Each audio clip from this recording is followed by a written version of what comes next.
4 de la tarde con 3 minutos en las Islas Galápagos. Un paréntesis, quiero agradecer al principal del Colegio de Profesionales en Ciencias de la Comunicación Social de Guayas, Magíster Juan Ripalda Llanes, por la apertura a Bajo la Lupa, y de la misma manera al doctor Enrique Santos Jara, que ha tenido la amabilidad de aceptar la invitación.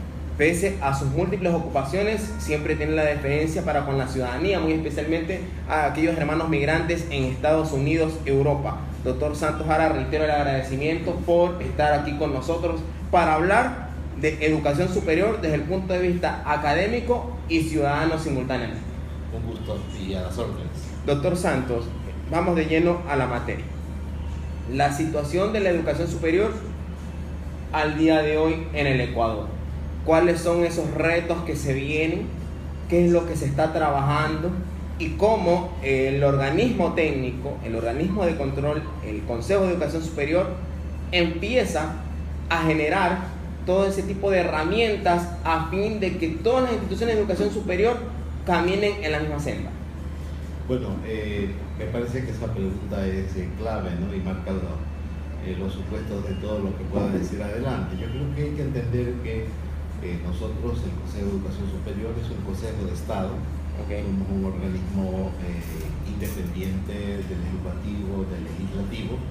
Estamos formados por 10 miembros, 6 de los cuales ganamos en un concurso de oposición y méritos.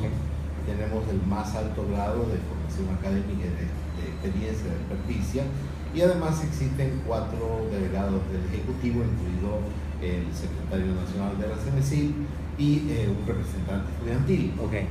En ese contexto, siendo un Consejo de Estado, no estamos atados partidistamente, pero indudablemente no estamos aislados del contexto.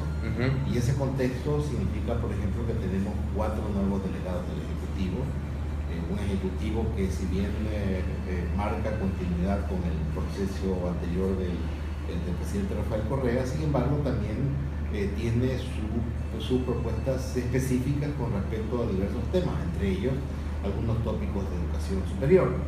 Y por otro lado, estamos en un contexto de una nueva asamblea que se ha planteado la necesidad de realizar una reforma a la Ley Orgánica de Educación Superior. No es una reforma de lo que se nos ha explicado, no es una nueva LOES, eso me parece importante, es una reforma de la LOES en aquellos puntos que pueden apalancar algunos cambios que se quieren tomar desde el Ejecutivo. Nosotros, como Consejo de Estado, y me refiero a la mayoría de miembros que somos académicos, vamos a apoyar todas las iniciativas que impliquen el mejoramiento de la calidad de la educación superior, en correspondencia con la posibilidad o la necesidad que siente el Ejecutivo de ampliar la igualdad de oportunidades para que ciudadanos y ciudadanas de grupos vulnerables, de grupos étnicos afectados, discapacitados, etcétera, puedan involucrarse en el sistema. Es decir, somos un Consejo de Estado, pero evidentemente no estamos en el vacío, estamos en un contexto y tenemos que articular con los actores de ese contexto, con las propias instituciones de educación superior, por supuesto. 5 de la tarde con 6 minutos, 4 de la tarde con 6 minutos en las Islas Galápagos. Para quienes recién se enganchan a la señal de Radio Comunicación Efectiva, programa Bajo la Lupa, estamos conversando con el doctor Enrique Santos Jara, principal del Consejo de Educación Superior. Melissa. Agradecemos a todos nuestros usuarios que están conectados ya a través de Periscope, @BajoLaLupaS, y también para nuestros seguidores en las redes sociales, @BajoLaLupaS en Twitter e Instagram. Doctor Santos, usted manifestó sobre el tema de la calidad y sobre el tema de la equidad. Dentro de esos aspectos entra la integralidad y dentro de esos aspectos también entra la pertinencia. Sí, yo diría que ahí hay un triángulo con un centro. El triángulo es el triángulo calidad, equidad, y el otro ángulo es el ángulo de la integralidad. Y en el centro de ese triángulo está la pertinencia. ¿De qué manera? Nosotros necesitamos seguir manteniendo estándares de calidad, que no significa la exclusión de los sectores que por diversas razones no han tenido las posibilidades de acceder a una buena educación primaria, una buena educación secundaria. la política de cuotas, que no está en nuestras manos, sino en manos de la CNCIR, por ejemplo, es una muestra de ello. Es decir, se respeta la meritocracia, pero también hay que dar la posibilidad y el estímulo para que sectores que han logrado culminar su formación de primaria y formación secundaria en condiciones que no son las que tienen acceso los jóvenes, por ejemplo, de las ciudades o los jóvenes que asisten al sistema escolar público, las escuelas del milenio, o los colegios y escuelas emblemáticos públicos, las escuelas y colegios particulares de calidad, ellos también tengan la posibilidad de incorporarse a una educación de calidad, y no solo incorporarse, porque el problema no es solo acceso, Javier, el problema es permanencia y egreso. El índice, la eficiencia terminal, en algún momento en otra emisora lo discutíamos. Exactamente, es decir, no tiene sentido que se haga una apertura, que se incremente el cupo, si es que al mismo tiempo no se garantiza la posibilidad de la permanencia de los estudiantes dentro del sistema y su titulación, su graduación. Caso contrario, estaríamos regresando a un periodo anterior en que, por ejemplo, las universidades permitían, en algunos casos, no en todos, que entren todos los estudiantes que querían una carrera, y de 16 paralelos que se creaban en el primer semestre, quedaban solo 4 en el segundo semestre. Es decir, ahí había una ineficiencia social que obviamente no puede ser defendida en nombre de una un supuesto derecho a la igualdad de oportunidades. Y que dejaba afuera a quienes querían entrar. Exactamente. Es decir, si yo utilizo un cupo sabiendo que no voy a poder permanecer en el sistema, estoy haciendo que el dinero que usted, que los aquí presentes, que yo pagamos en impuestos, los dineros que produce el país, que nuestro Producto Interno, se destine a un gasto que no tiene ningún impacto, ¿no? Entonces, ese es un vínculo que hay entre calidad e igualdad de oportunidades. Eso es un punto. Pero, al mismo tiempo tenemos el tema de la integralidad. ¿Por qué la integralidad? Hay una propuesta que ya fue planteada en la reforma a la LOES en el año pasado, en diciembre, cuando se decía que los estudiantes que seguían el nivel técnico y tecnológico tenían que facilitarse su paso al tercer nivel y luego pues al cuarto nivel. Yo he estado muy atento a las propuestas que se han realizado desde algunos asambleístas, desde el Ejecutivo, desde autoridades, y hay dos puntos que me parecen clave para este principio de integralidad. Actualmente no tenemos integralidad, tenemos dos sistemas.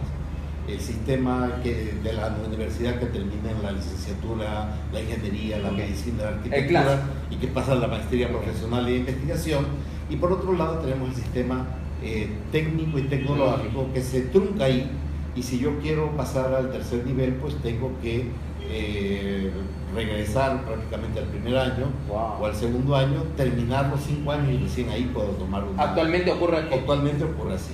Lo que se está planteando en las conversaciones que hemos tenido con diversos actores es una propuesta que no es inventar el agua tibia, pero hacerla, ejecutarla implica mucha valentía, implica una apuesta académica muy grande.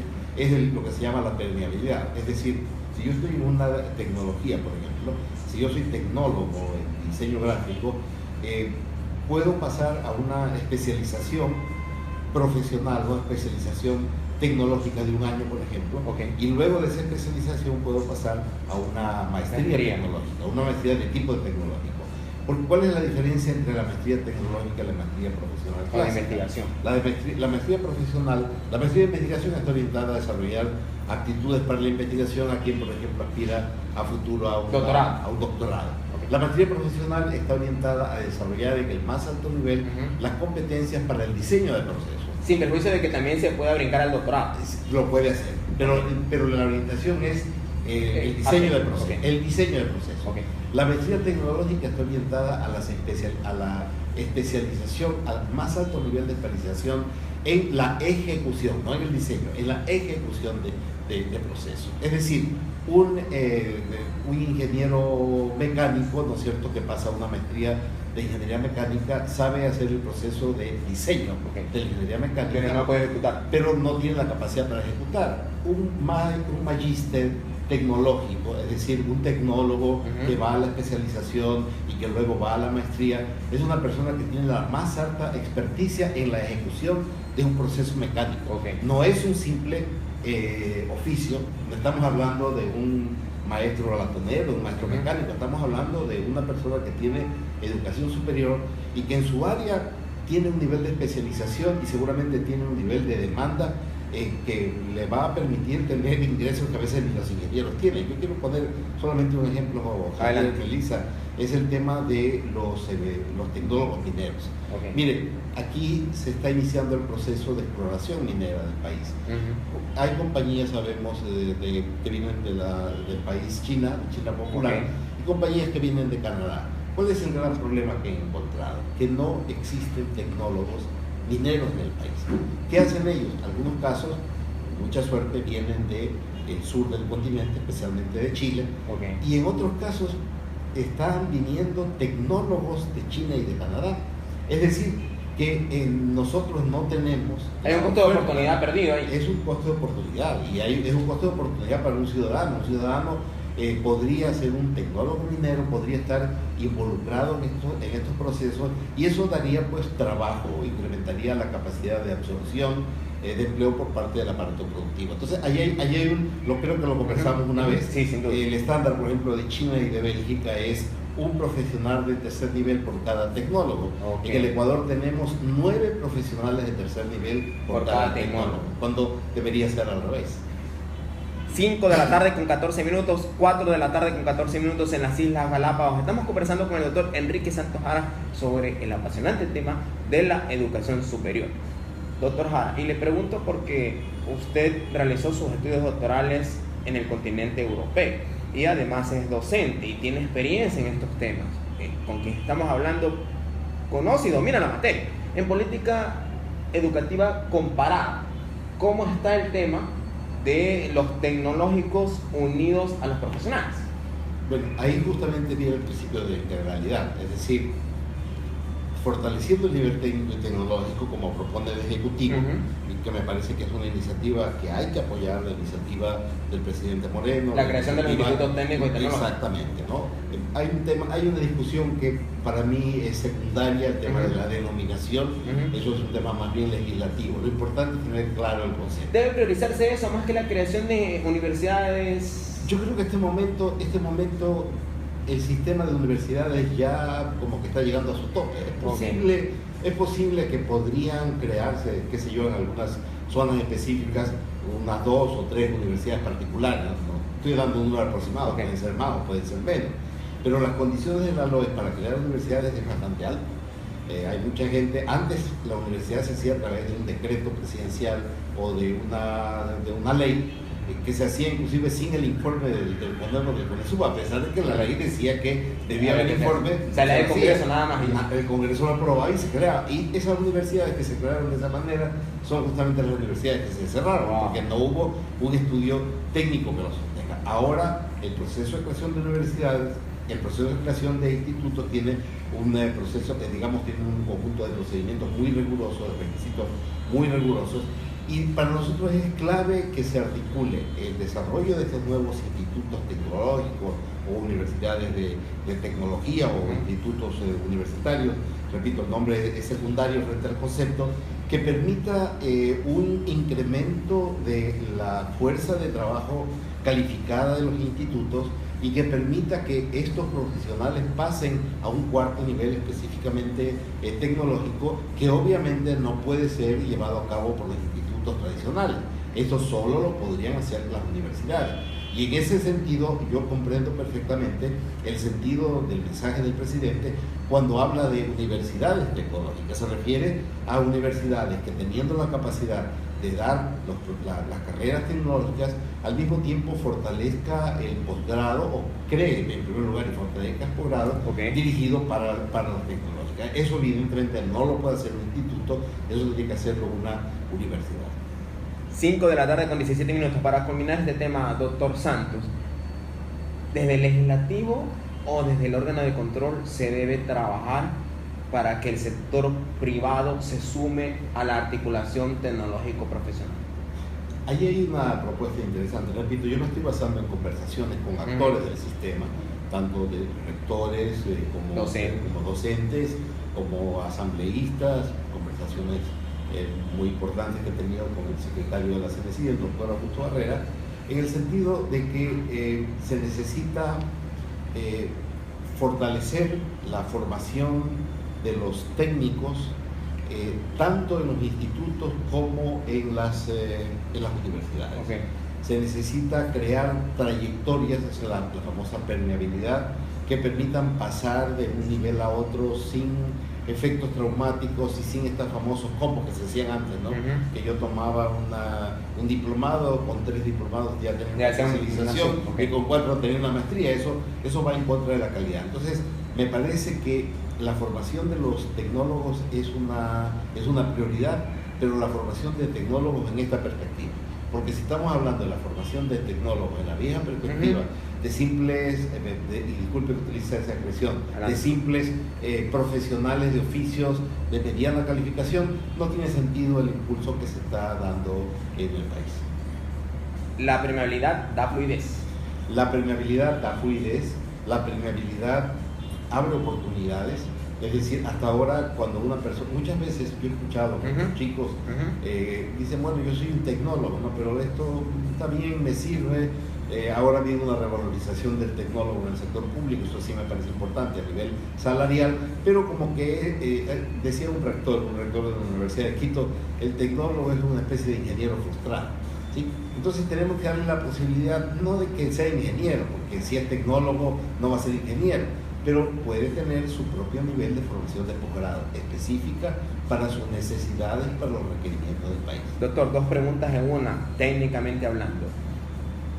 ¿Debe reformarse el escalafón para que los técnicos y tecnológicos puedan hacer carrera? Y lo otro, hay ciertas universidades que ofertan ingenierías en diseño gráfico, ingenierías en administración de empresas. ¿Debe bajarse? Creo que en un momento lo conversamos. Creo que debe bajarse a ser técnico en diseño gráfico o tecnólogo en administración de empresas. Y bueno, yo creo que eso es algo que ahí sí, afortunadamente, este Consejo de Educación, del que yo fui parte del anterior como del actual, es un tema superado. No hay ya más las ingenierías, como se burlaba alguna vez el expresidente Correa, las ingenierías en sacar el agua al coco, decía él, ¿no? Son de broma. Las ingenierías en cosmetología, eso sí había por si acaso.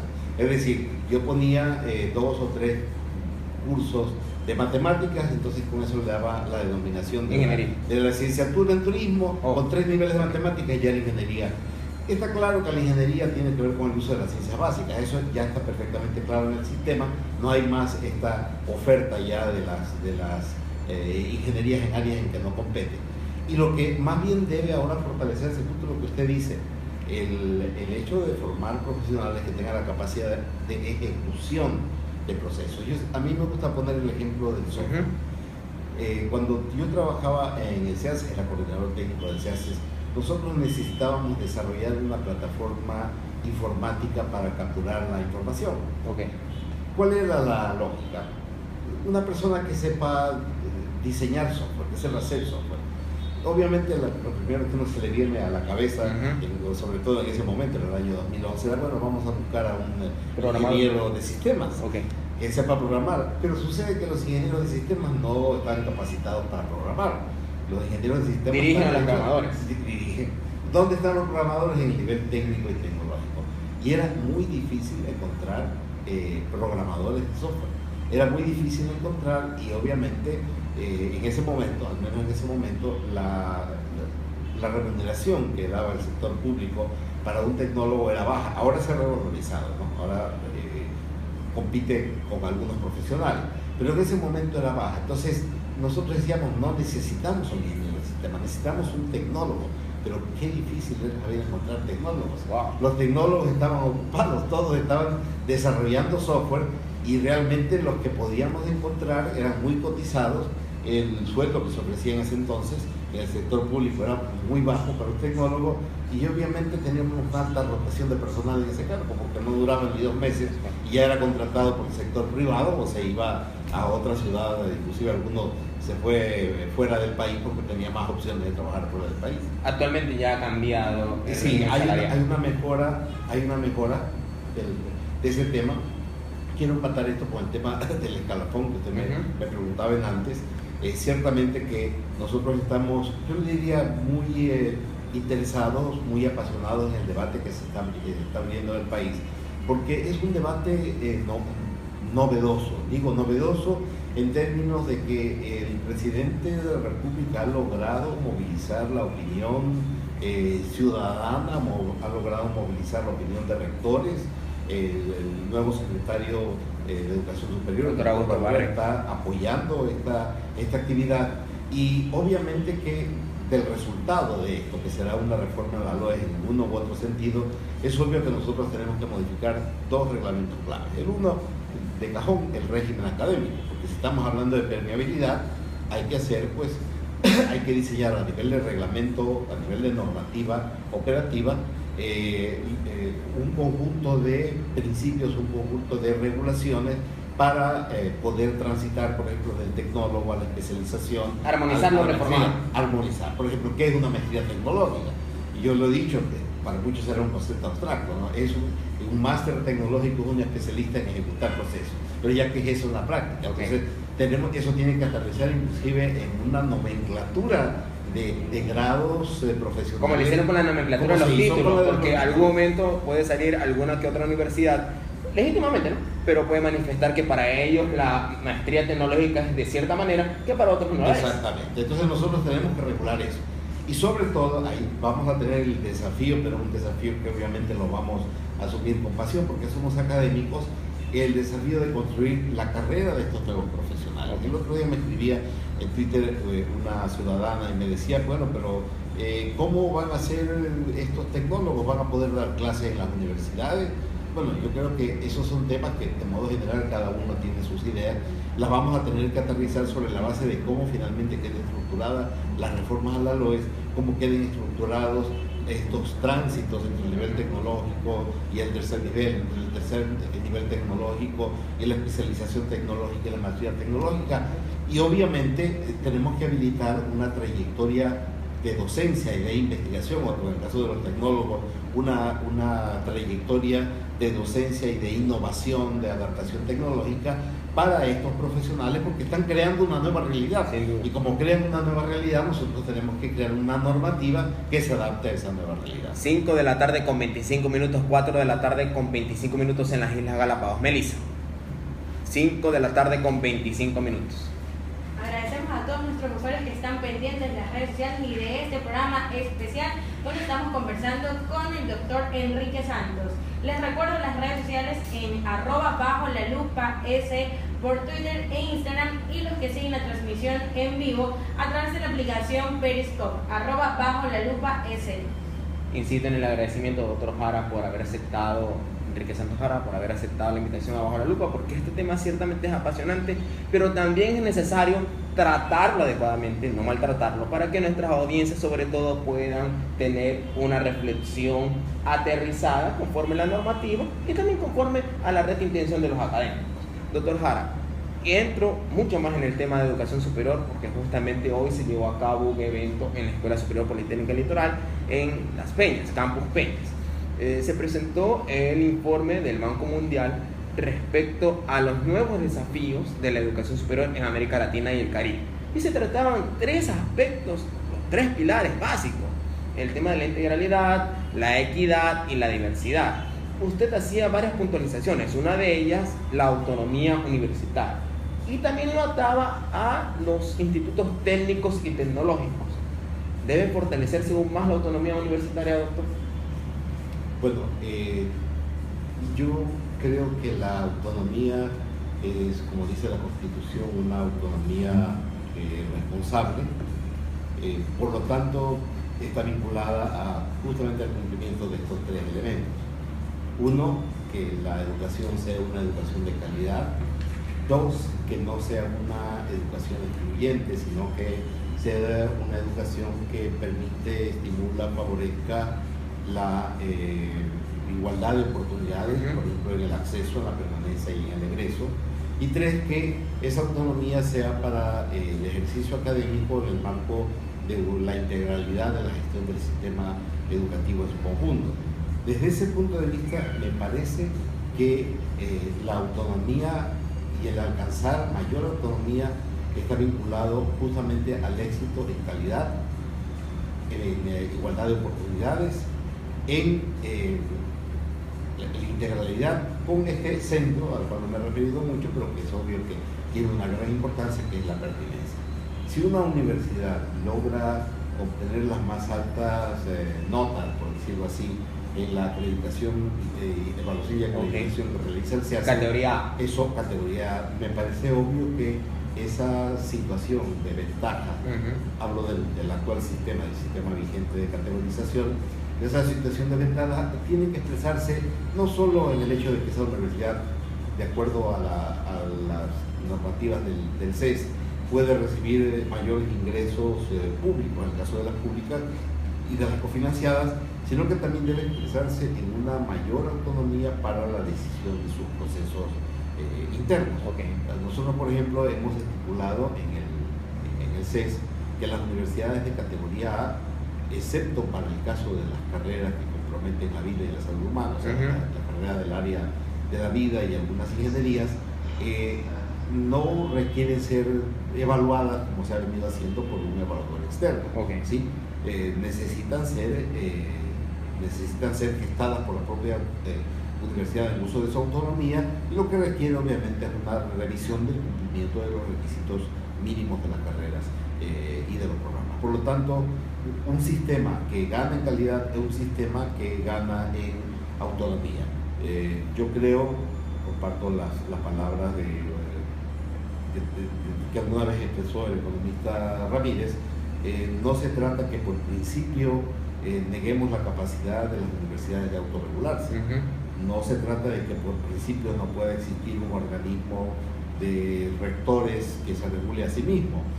Capaz que no es lo mejor, pero no es un tema de principio, sino un tema más bien de coyuntural, un tema contextual. Es decir, en la lógica de funcionamiento actual de las instituciones de educación superior se requiere que este sistema de regulación y control sea realizado, entre comillas, desde afuera de las universidades y de los institutos. Es lo más adecuado. Es lo más adecuado, pero es evidente que al ganar calidad del sistema, nosotros tenemos necesariamente que aflojar, entre comillas, los mecanismos de control. Tenemos que aflojar los mecanismos de control, aflojar los tornillos, y tenemos que fortalecer la autonomía de las universidades, que han sabido ganarse este derecho a fuerza de calidad, a fuerza de fortalecer la igualdad de oportunidades y a fuerza de insertarse de una manera pertinente dentro de la integralidad del sistema. Ese aflojar los tornillos, doctor Santos, podría ser así como la analogía que el propio presidente Moreno manifestó.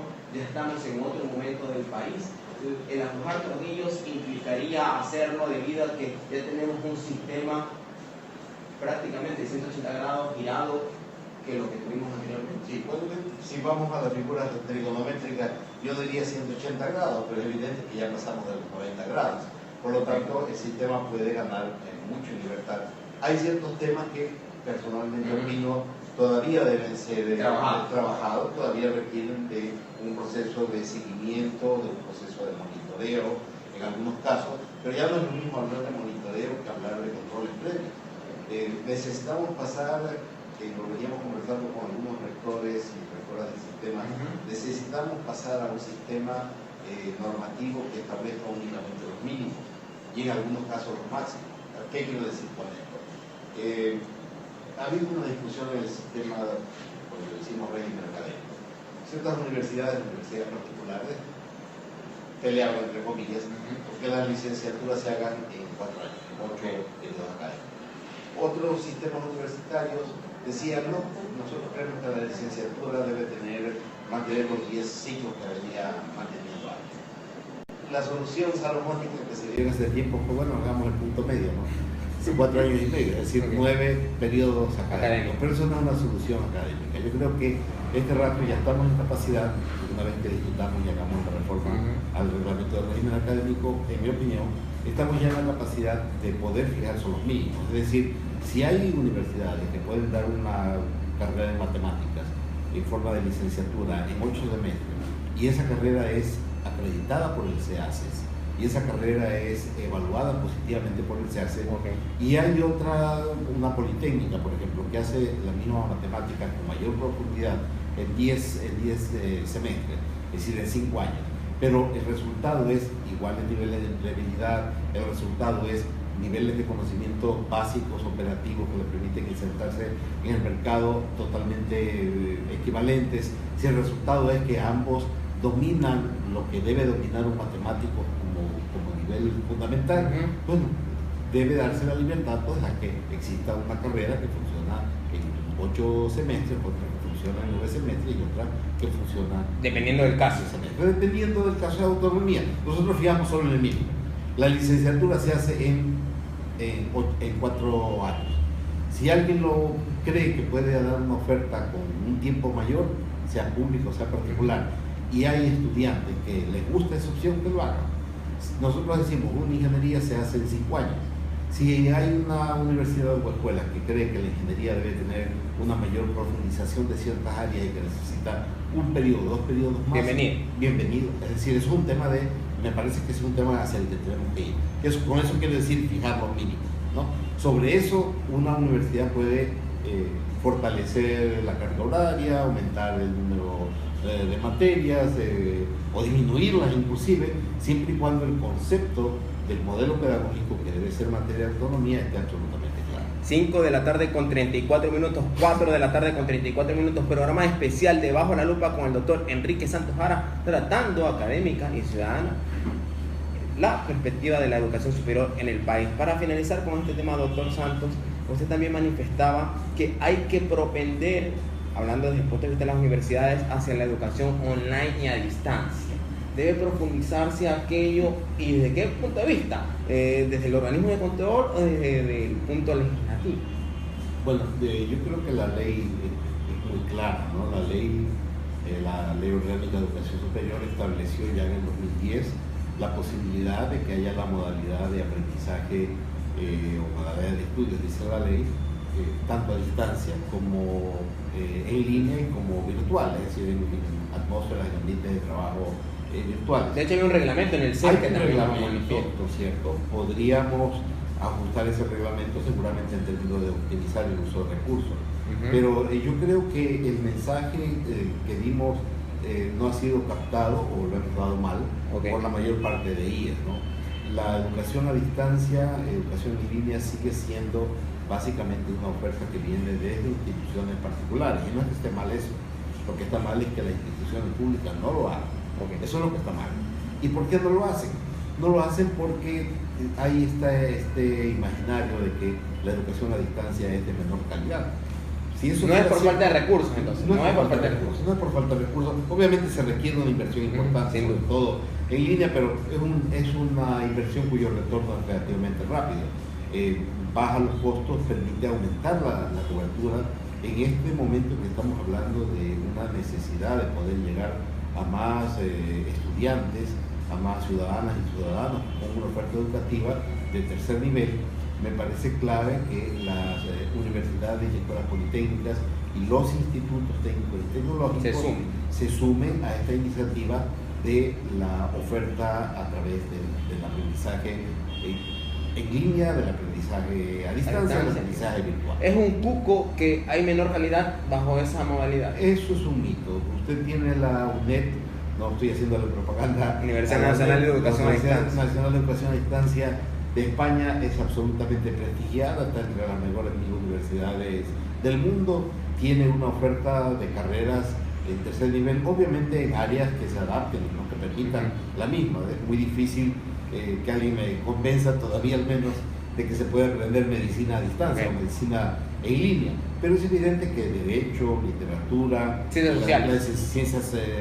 gerencia, inclusive diseño de software puede realizarse, efectivamente puede realizarse en línea, puede realizarse en modalidad a distancia. Hay un par de universidades públicas cuyos rectores se han acercado a conversar conmigo y están vivamente interesados en desde lo público empezar a desarrollar una oferta de estas características. Yo creo que con eso vamos a poder, como país me refiero, vamos a poder empezar a solucionar los grandes atascos o algunos de los grandes atascos que se ha advertido o se ha llamado la atención existirían en cuanto a la igualdad de oportunidades para acceder a la educación. De esas conversaciones en este año podría darse esas ofertas académicas o esas modalidades. Sí, yo creo que sí, requiere trabajar, ¿no? Requiere trabajar. En algunos casos hemos puesto nuestro contingente al servicio de la universidad para poder tener inclusive un taller en las próximas semanas en que nuestros técnicos y algunos consejeros nos reuniremos con los equipos técnicos de una de estas universidades públicas que no está ni en Quito ni en Guayaquil. Wow. Eso me parece bastante bueno, que es muy ambiciosa, que vuela alto en esto de alcanzar los niveles, los estándares de calidad en la educación a distancia y en la educación en línea. Que va a abrir el abanico para... Imagínense, una universidad, hay un mito, ¿no? Se dice que la universidad más grande del país es la Universidad de Guayaquil, eso es falso. Okay. La universidad más grande del país es la Universidad Técnica Particular de Loja. ¿Por qué razón? Porque tiene una cantidad muy parecida a la de Guayaquil, pero mayor todavía de estudiantes a distancia. ¿Por qué lo público no puede hacer lo mismo? No lo puede hacer bien. Imagínense 3 universidades llegando a 60.000 estudiantes. Estamos hablando de casi 200.000 cupos más que se están abriendo para que algunos de estos chicos que no tienen posibilidad de alcanzar un cupo en las universidades en modalidad presencial, porque la modalidad presencial requiere profesores, requiere sobre todo el tema del espacio, requiere laboratorios, requiere bibliotecas físicas, etcétera, pero en la modalidad en línea esto puede ser subsanado. Los profesores se necesitan, eso no se va a poder exigir, pero por ejemplo el tema del espacio, que es un tema crítico en nuestras universidades, en cambio se soluciona. Allí donde usted necesitaba un edificio de 8 pisos con 6 aulas en cada piso, ahora le basta con un edificio de 2 plantas en donde están las aulas virtuales y está toda la información, donde funcionan los asesores, donde funcionan los profesores principales y los profesores agregados, tutores, ¿no es cierto?, que trabajan en el sistema digital sobre el sistema en línea. 5 de la tarde con 39 minutos, doctor Enrique Santos Jara, para no interrumpirle más sus actividades, sé que tiene una agenda bastante apretada en la ciudad de Guayaquil, termino con una interrogante adicional esta entrevista, reiterando el agradecimiento para con nosotros, pero sobre todo para con las audiencias que se enteran sobre cómo está caminando la educación superior en el país desde una perspectiva académica y con recta intención, que es lo que se busca para crear mejor sociedad. El informe del Banco Mundial hoy manifestó claramente que existen brechas entre los porcentajes del nivel más rico frente a los porcentajes del nivel más pobre, y manifestaba claramente que esas brechas pueden estar siendo gatilladas por la eficiencia terminal, y regresamos a la eficiencia terminal. Doctor Santos Jara, ¿dónde debe de apretarse la tuerca? ¿En la secundaria, previo al bachillerato o en los propedéuticos? Incluso ahí se la dejo boteando una autoridad de una universidad por decoro, como no está presente, no lo voy a manifestar quién es, indicó que ellos el propedéutico lo cobraban. Me censurará si estoy equivocado, de pronto no puede ser buena idea, porque con eso lo que estoy haciendo, que las personas que quieran nivelarse de alguna manera, como no tienen el recurso, no pueden acceder, y lo que estoy es ampliando la brecha. Sí. Doctor. Bueno, yo diría, no es que esté evadiendo, pero yo concuerdo con el discurso que sobre este tema ha venido manejando el ministro de Educación, el doctor Falder Falconi. Okay. Realmente el éxito de la carrera está en 2 niveles. El primero, carrera de grado. De toda la carrera, es decir, de todo el aprendizaje a lo largo del sistema escolar, para no hablar del aprendizaje en toda la vida. El éxito está, por un lado, en la formación inicial, y cuando hablamos de formación inicial no nos referimos únicamente a la formación escolar, sino a todo lo que es el desarrollo infantil, es decir, ese niño que necesita obviamente proteínas para potenciar adecuadamente su cerebro. Podemos ir hasta más atrás. Como decían los médicos, la formación fetal requiere que la madre tenga una muy buena alimentación en proteínas de calidad, una madre que no esté sujeta a condiciones de estrés para que ese niño pueda desarrollarse adecuadamente. Un niño que tiene una buena alimentación, con una madre bien alimentada desde que es concebido, evidentemente es un niño que tiene más posibilidades, no tiene asegurado el éxito en la vida, pero tiene más posibilidades de aprender de mejor manera. Si a eso luego se suma un fortalecimiento de la educación inicial, se habrá generado la condición básica para que a futuro vaya a la escuela, vaya al colegio, vaya a la universidad, no tenga inconveniente. una persona, ¿no es cierto?, que tiene toda la potencialidad para desarrollarse. Ese es el primer nivel. Y el segundo nivel, un poco pensando en el famoso modelo de Finlandia, es la existencia de profesores de calidad. Eso es un tema que todavía no lo acabamos de resolver en el país. Tendríamos que hacer algo similar a lo que se ha hecho en educación superior, es decir, elevar la calidad de los profesores de primaria y secundaria, pero elevar la calidad de los profesores significa también elevar su remuneración. Y elevar sus remuneraciones aplica presupuesto estatal. Presupuesto estatal, y obviamente en el caso de los particulares pues puede subir los costos de la educación particular. ¿La UNAE ayuda, doctor? La UNAE yo creo que ha dado una respuesta, mi opinión muy personal, bastante pertinente, ¿no? La UNAE, por ejemplo, acaba de abrir una maestría, la primera en el país, en línea, conjuntamente con la Universidad de Barcelona, que apenas hasta el año pasado era la primera universidad en el ranking de todas las universidades de Iberoamérica. Me parece que este rato Sao Paulo la superó, o en algunos rankings Sao Paulo la está superando, pero no, sin duda es, por ejemplo, la mejor universidad de España, eso está absolutamente claro. Y la UNAE con la Universidad de Barcelona pues están digamos, ofertando una maestría para los profesores con una calidad que obviamente no la podemos conseguir fácilmente en modalidad presencial. Entonces ahí hay una cobertura importante, se están aprobando carreras de ciencias de la educación en modalidad presencial, carreras ya no posgrado, que van a permitir la formación de un profesorado de altísima calidad. La población de estudiantes de la UNAE ha crecido, va a estar cerca de los 2.000 al finalizar este año, y bueno, la idea, eso es un tema que tiene que trabajar evidentemente el Ejecutivo, que es el promotor de esta universidad, del Ministerio de Educación. La idea es contar en los próximos años con una universidad que supere los 10.000 estudiantes, y obviamente 10.000 estudiantes bajo condiciones de calidad de primera. Sin descuidar el propedéutico.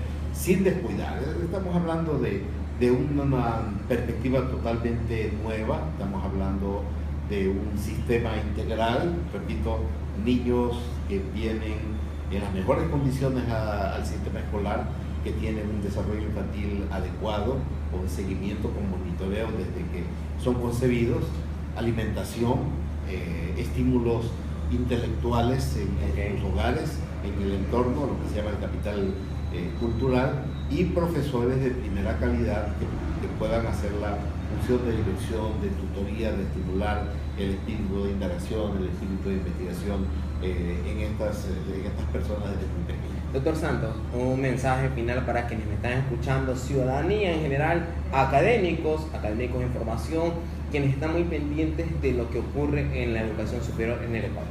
Yo diría que sé que vivimos un momento político, a veces con muchas intensidades, ¿no? Con muchas intensidades y con muchas polarizaciones. Pero me parece que el tema de la educación es un tema de país. Como país hay que levantar una bandera unificada. Es necesario fortalecer la educación pública, sin que esto significa abandonar o perseguir a la educación particular. O ir en detrimento. En detrimento, no se trata de eso. La educación particular está consagrada en la Constitución, está consagrada en la Ley Orgánica de Educación Intercultural, está consagrada en la Ley Orgánica de Educación Superior. Es decir, los actores particulares son parte del proceso, siempre y cuando gestionen el proceso educativo como lo que es, como un proceso, como un bien de carácter público. Bienvenida sea pues la participación de los agentes particulares en este caso, y al mismo tiempo bienvenido sea el fortalecimiento de lo público. Hay que eliminar esa idea de que lo público siempre es de mala calidad.